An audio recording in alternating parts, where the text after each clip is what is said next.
सर्वियम लिहितो की दुःखाचे चटके सोसल्यानंतर येतो सुखाचा पर्व.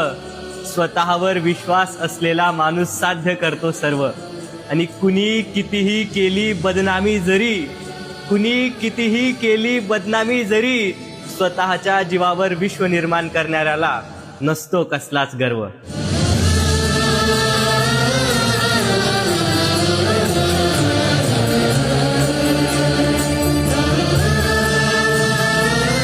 सर्वियम लिहितो की दुःखाचे चटके सोसल्यानंतर येतो सुखाचा पर्व. स्वतःवर विश्वास असलेला माणूस साध्य करतो सर्व. आणि कुणी कितीही केली बदनामी जरी स्वतःच्या जीवावर विश्व निर्माण करणाऱ्याला नसतो कसलाच गर्व.